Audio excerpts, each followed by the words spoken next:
将近140集超前速了，王平以一介凡人之躯，在冉云星上仅用了短短30年，便创建出称霸整个凡人界的天行帝国。王平的老婆青怡也是迎来首次的亮相。而当王平再从王林口中得知自己乃是被自己的亲生母亲柳眉给炼制成的一具怨婴时，其内心又会是何等的一种复杂情绪呢？这就是答案，我等了60多年的答案。原来我是一个被母亲炼化的怨婴。在如今的动漫剧情中，王林已是带着王平开启2次化凡，所为的就是让其经历着人世间的冷暖，以好全部驱除掉体内的怨气，从而跟李木婉一样，让其魂魄放于天逆珠内，等待有朝一日能够有重新复活的可能。因此，麻子在一开始的目的就是十分的明确，他先是带着王平在落叶村过了19年的平凡生活，之后的8年又带其领略冉云星上的大好河山。彼时王平体内的怨气也剩下了最后一丝，但这一丝却无论如何也驱除不掉，因此麻子便带其来到一处名为齐水城的繁荣城市，并买下一座豪宅，打算接下来让王平过上一段富贵生活。或许只有这样，方才有着能够彻底驱除掉的可能吧。也是在这里，王平遇到了他的此生挚爱青怡。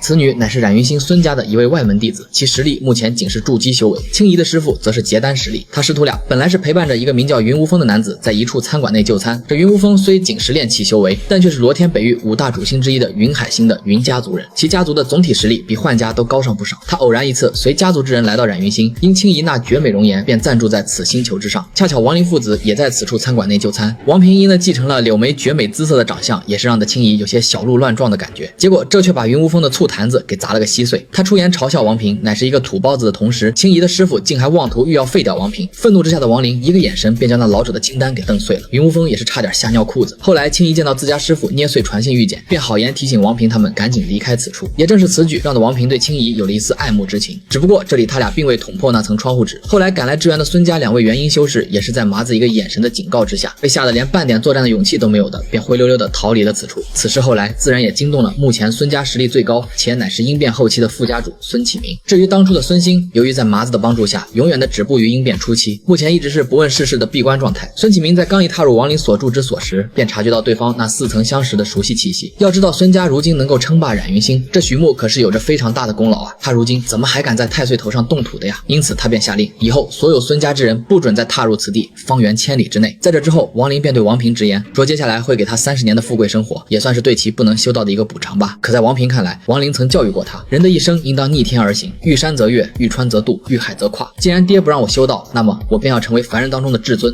只不过这唾手可得的至尊他不要，王平要的是自己打下的江山。王林虽是口上答应了对方的要求，不会插手此事，但作为从一个凡人成长到如今的问鼎大能，这期间所经历的艰辛，他王林又何尝不知呢？因此麻子便在王平临行前送给了他2样能够助其顺利登顶的大礼，其一便是实力达到阴虚境界的傀儡，此傀儡以影子的形式跟随在王平身边，但凡对方遇到生死危机时，此傀儡便会及时出手相救。其二便是青怡，当初麻子知道他与王平是有些一见钟情，因此王林便提出，只要青怡能守护王平一甲子，他便会赠其一身元婴修为。本身就有些喜欢王平的青怡自是欣然答应，而有着身为元婴大能的美女保镖的守护，王平那是一路势如破竹，仅用了3年的便成立了一个名为天行派的组织。随后的7年又是不断的发展壮大到能够与冉云星上的3大帝国抗衡的地步，之后的5年更是吞并帝山国，取而代之的则是天行帝国。然而王平的这个新生势力却是遭到大秦与陈云这2大帝国与其身后修士的联手针对。每次当天行帝国节节败退时，王平的每次御驾亲征都会瞬间扭转战局，而这自然是阴虚傀儡的功劳。后来凡人界的争斗很快引起了孙家的注意，孙启明调查下得知王平竟是王林的儿子。别说王平仅是当一个凡人君王了，就是当冉云星的老祖，他孙启明也不敢放半个屁啊！毕竟孙家能够有今天，全是仰仗着这位前辈啊。所以在他的介入下，3大家族的修士皆是逐渐退出了这场争斗。这也让得王平在62岁这年，终于是创建出称霸整个冉云星凡人界中的最强帝国。如今的他虽已成功登顶着人间帝王，但如今却有着2件事依旧困惑着他。其一便是王林为何不让他修道。对于这个问题，王平曾多次询问过王林，但却皆是遭到了麻子的极力反对。因为王平乃是王林以灵天侯的本命剑气给重塑的肉身，理论上王平已是一个已死之人，一旦修行必将会烟消云散。其二便是自己的母亲到底是谁。王平很小的时候曾问过父亲，但看到王林那充满失落的表情后，便再也没有询问过。如今的他荣归故里后的第一件事便是询问王林自己的亲生母亲是谁。麻子则是一五一十的告知了对方，从自己最开始是出生于联盟星域的朱雀星，到后来与柳眉的相遇，以及后来带着王平定居于这落月村的所有种种。得知真相后的王平满脸尽是痛苦之色。这就是答案，